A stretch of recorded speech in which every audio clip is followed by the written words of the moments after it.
অনেকেই টের পান না যে কখন কোথায় আঘাত লাগলো, অথচ শরীরের যে কোনো স্থানে হঠাৎ বড় কালশিটে পড়েছে। আপনার ক্ষেত্রে যদি এমনটা ঘটে তাহলে তা স্বাভাবিক কোনো ঘটনা বলে ভাববেন না। খুব ঘন ঘন যদি এই সমস্যায় পড়েন তাহলে কিন্তু ভাবারই বিষয়, কেননা হতে পারে এটা বড় কোনো রোগের উপসর্গ। শরীরে রক্ত ঠিকমতো জমাট না বাঁধলে কালশিটে পড়তে পারে। এ কারণে হেমোফিলিয়া জাতীয় রোগ থাকলে কালশিটে পড়ার প্রবণতা বেড়ে যায়। ঘন ঘন কালশিটে পড়ার হতে পারে ক্যান্সারের লক্ষণ। ব্লাড ক্যান্সার বা বোন ম্যারো ক্যান্সার হলে কালশিটে পড়ার আশঙ্কা থাকে। এছাড়াও লিভার সিরোসিসে আক্রান্ত হলেও সামান্য আঘাতে শরীরে কালশিটে পড়ে। অতিরিক্ত মদ্যপানের কারণে লিভার সিরোসিস হয়।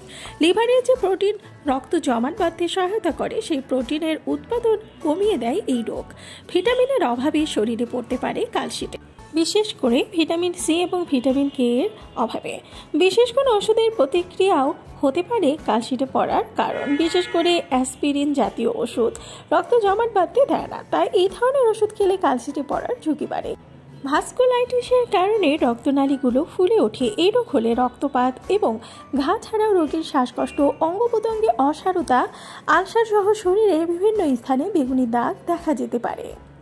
বেশিরভাগ ক্ষেত্রেই এমন কালশিটের দাগ নিজে থেকেই সমাধান হয়, তবে কালশিটের সাথে যদি হলদেটে ত্বক, জ্বর, দুর্বলতা থাকে তাহলে অবশ্যই ডাক্তারের কাছে যেতে হবে।